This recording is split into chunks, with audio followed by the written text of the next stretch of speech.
오늘은 이제 130쪽, 130쪽.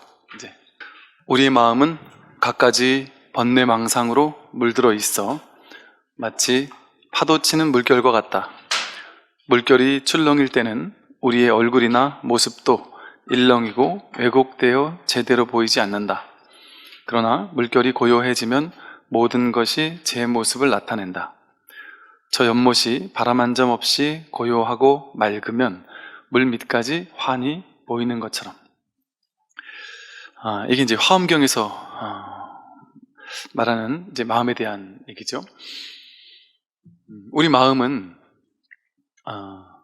마치 이것처럼 이제 바다 위에 파도치는 물결처럼 바다는 그냥 고요한데 바다 위에서 이렇게 파도가 치게 되면 바다 밑에 있는, 물 밑에 있는 것들이 평소에는 환히 보이잖아요. 이렇게 맑은 계곡물에 가면 물 밑에 떠다니는 물고기들도 다 보이고 그 밑에 돌이 있고 이런 게 환히 보인단 말이죠.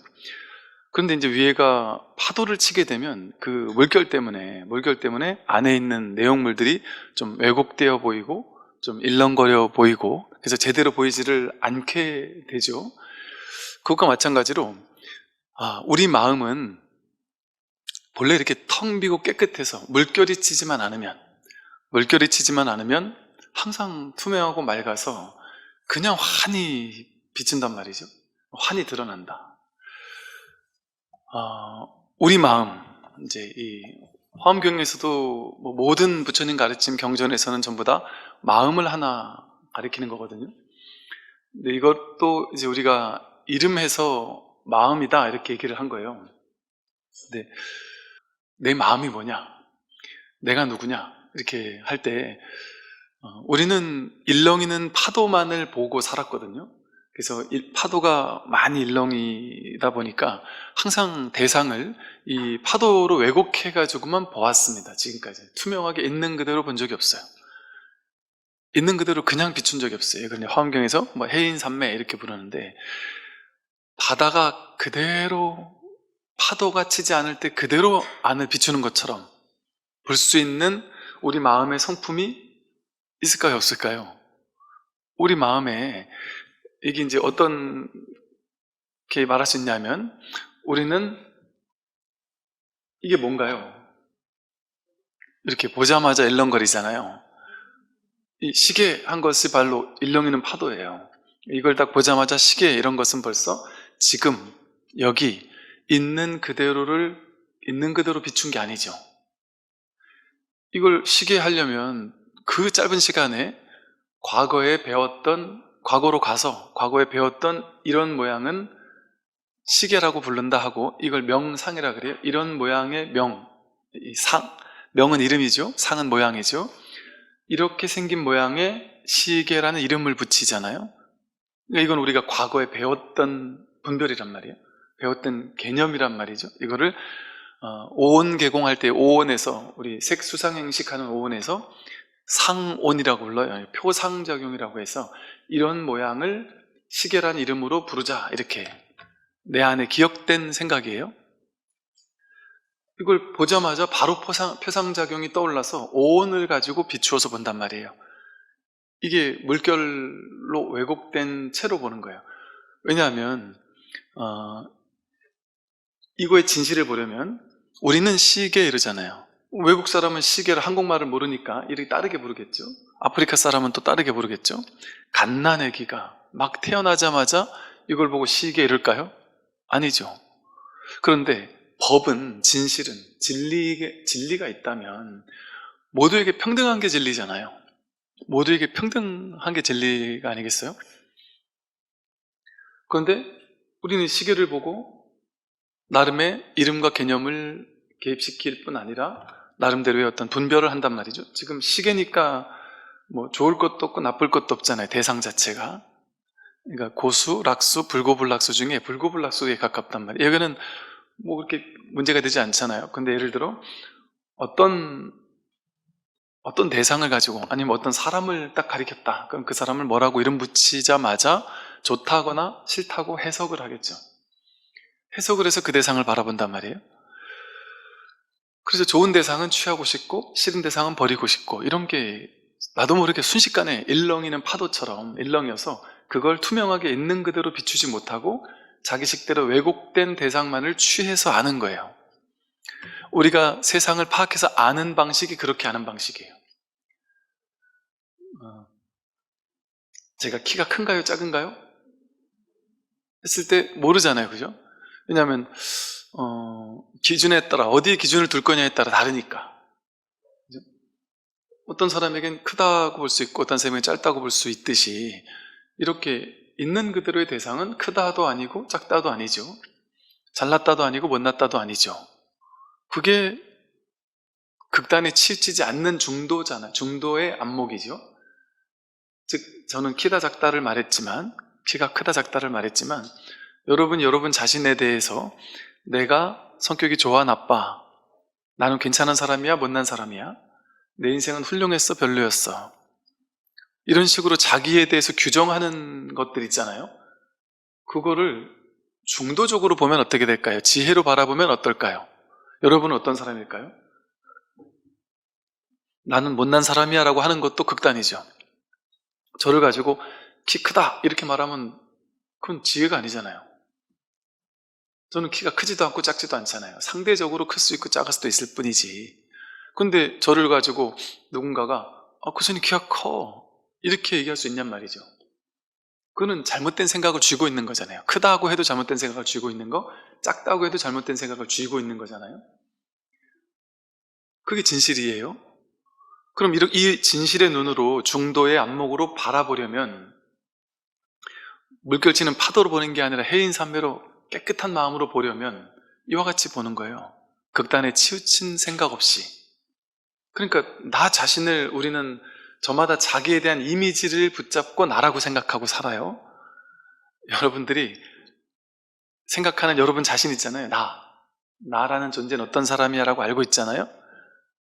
100% 다 틀렸습니다. 그건 그냥 자기가 쥐고 있는 생각이에요. 그런데 우리는 너무나도 당황스럽게도 내가 알고 있는 나라는 생각 있잖아요. 난 이런 사람이야 라는 생각, 그 생각을 나라고 여겨요. 여러분, 내가 누군지 알잖아요. 난 어떤 사람인 줄 알잖아요. 근데 그거 진짜 아는 걸까요? 저를 가지고 크다도 할 수 없고 작다도 할 수 없잖아요. 근데 무인도에서 제 혼자 만약에 태어나자마자 내 혼자밖에 없다면 비교 대상이 없으니까 크다 작다고 할 수가 없겠죠. 근데 누군가가 비교 대상이 나타났을 때 저 사람 작네, 저 사람보다 내가 크구나, 이렇게 아는 거잖아요. 그러니까 진실이 아니잖아요. 크다거나 작다고 하는 거는. 똑같이 여러분이 여러분 자신에 대해서 난 인생이 훌륭했어, 내 인생은 꽝이야, 전부 다 망상이죠. 자기 생각일 뿐이죠. 판단, 분별일 뿐이죠. 분별해서 알게 된 거잖아요. 그래서 이걸 알식자를 써요. 분별심을 안다, 아는 마음, 알식자. 분별심, 분별식이거든요. 분별해서 알 뿐이다. 근데 분별해서 아는 건 다 가짜예요.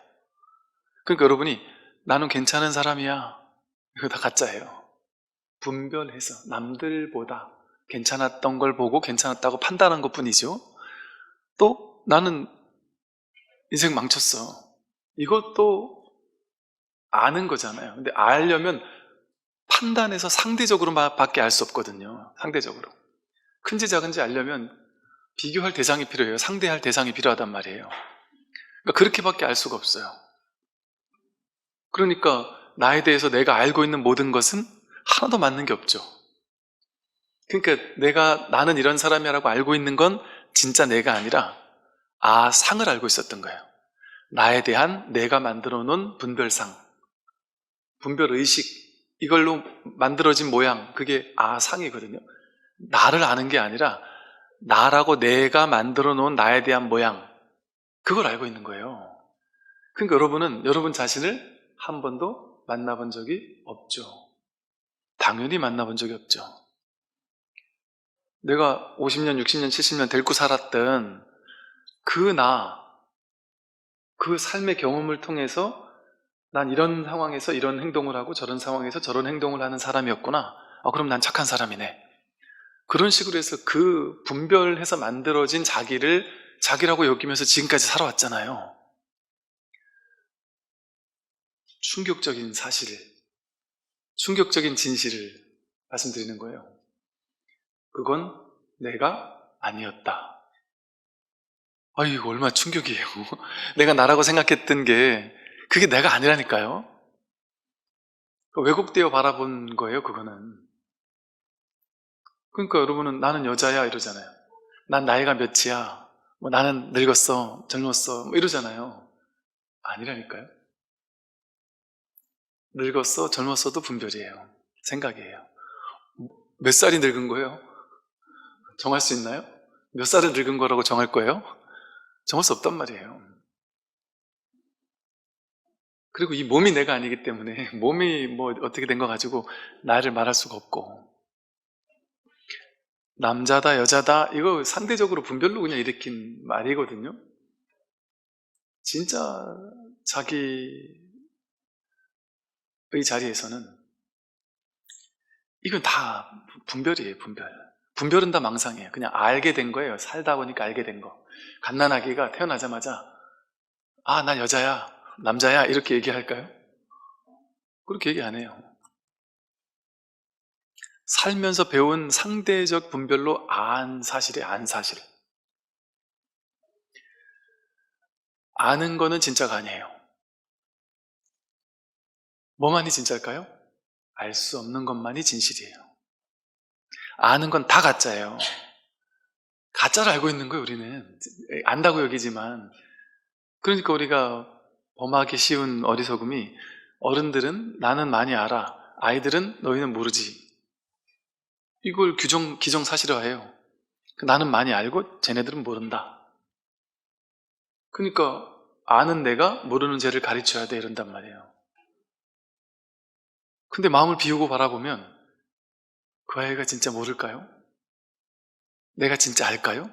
내가 아는 줄 알고 했는데 그게 틀린 경우가 얼마나 많습니까? 얘가 적성을 뭘로 가져야 될지, 대학교 무슨 과를 가야 될지, 얘가 공부로 어떻게 해가지고 해야 될지, 아니면 재능을 키워야 될지 압니까? 안다고 생각은 할 수 있어도 진실은 알 수가 없어요. 그리고 아이들이 자기 인연, 자기 재능을 언제 발현될지 알 수가 없거든요. 어떤 사람은 초등학교 때부터 자기 능력이 확 발휘되는 사람이 있겠죠. 근데 어떤 사람은 나이 30 되도록 나는 내가 뭘 좋아하는지 모르겠어. 이럴 수 있단 말이에요. 알 수 없어요. 아무것도. 모를 뿐 하면 안다는 망상이 일어나지 않고, 안다는 생각을 고집하지 않고, 어리석은 안다는 생각이 진짜 맞다라고 하면서 오만함을 부리지 않아요. 그러니까 내 생각을 남에게 고집하려 하지 않아요. 내 생각을 남에게 고집하려고 하는 것 자체가 나는 안다, 너희들 모를걸? 내가 더 잘 알걸? 이 생각이잖아요. 안다는 생각은 다 틀렸다니까요. 세상에서 가장 모르는 사람들이 누군지 아세요? 가장 많이 아는 사람이에요. 교수님 이런 분들은 그 분야 최고 가는 지식을 가지고 있잖아요. 그분들이 그 분야에 대해서 아는 게 많을까요? 모르는 게 많을까요? 공부를 하면 할수록 점점 더 모르겠다 그래요. 차라리 아예 깜깜하게 모르는 사람들은 그냥 다 모르니까 모르는 건데, 환히 아는 교수님들이 그 분야에 대해서 아는 게 없다니까요. 그러니까 남들보다는 아는 게 많겠지만, 상대적으로 아는 게 많겠지만 진짜 진실을 알 수 없어요. 진짜 진실을 몰라요. 그거에 대한 아르마리만 많을 뿐이지. 예를 들어 사과를 딱 가지고 있을 때 사과에 대해서 논문을 수천 개를 쓴 사람이 있어요. 사과를 먹어본 적은 없지만 사과를 가지고 잘라보고 막 안에 연구해보고 해서 이건 무슨 성분, 비타민 뭐가 있고 어디에 먹으면 좋고 관련된 지식이, 오만 지식이 다 있다. 그래서 이 사과에 대한 논문을 막 수천 개 썼다. 그 사람이 사과를 아는 걸까요? 한 번도 깨물어 먹어보지 못했다면? 사과에 대한 아르마리는 많겠죠. 근데 직접 그걸 경험해본 사람과 같을 수 없단 말이죠. 아무리 머리로 알아도 아는 게 아니에요. 그러니까 제가 요즘에 도덕경을 좀 공부를 하면서 참고 삼아 도서관에 가서 도덕경 해설한 게, 저는 여태까지 불교 경전만 봤잖아요.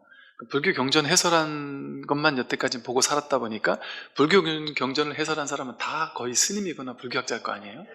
그러니까 그런 사람들의 해석본들만 참고를 하다가 난생 처음으로 노자 도덕경을 보다 보니까 도덕경은 독특한 게 제가 참 공부가 일깨워지는 게 많은 것이, 도덕경은 종교책이 아니잖아요.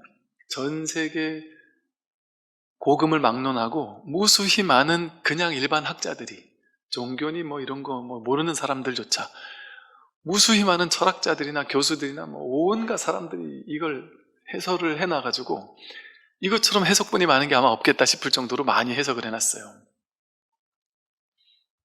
근데 그 많은 해설들을 읽어보면서 참 당연하지만서도 새삼 이제 놀라웠던 것이, 정말 똑똑하다는 그 시대에 살았던 시대별로 가장 똑똑했던 사람들이 전부 다 노자 해설을 써놨단 말이에요. 지금도 마찬가지고. 얼마나 아는 게 많은 사람들이겠어요? 근데 자기 아르마리 가지고, 아는 지식 가지고 노자를 해석했더란 말이죠. 아무리 똑똑하게 5만 가지 지식이 다 나오는데 그건 그냥 수박 겉핥기밖에 안 되는 거죠. 노자는 그렇게 지식을 얘기를 하는 가르침이 아니거든요. 그러니까 지식으로는 온갖 해석이 다 있어요. 그래서 이 해석본을 보다 보니까 정말 세상은 참 다양하다. 어떻게 이 한 구조를 가지고 이렇게 다양하게 해석할 수 있지? 이렇게 다양하게 자기식대로 해석을 할 수 있을까? 참 놀랍다 싶을 정도로 다양해요. 근데 그게 다 지식이더란 말이에요. 싹 다 지식이더란 말이에요. 아르마리 가지고 해석한 거예요. 이처럼 지식을 가지고는 무수히 많은 막 도서관 몇 개를 만들 수 있을 만큼 수백 수천 가지 책을 만들 수도 있을 거예요. 지식은. 그런데 지식이 아닌, 분별이 아닌 무분별지, 분별이 아닌 무분별지, 이걸 반야지혜라고 하거든요. 이 무분별지는 그렇게 허다하게 나뉠 수가 없어요. 하나의 본마음, 이게 하나를 가리키고 있거든요.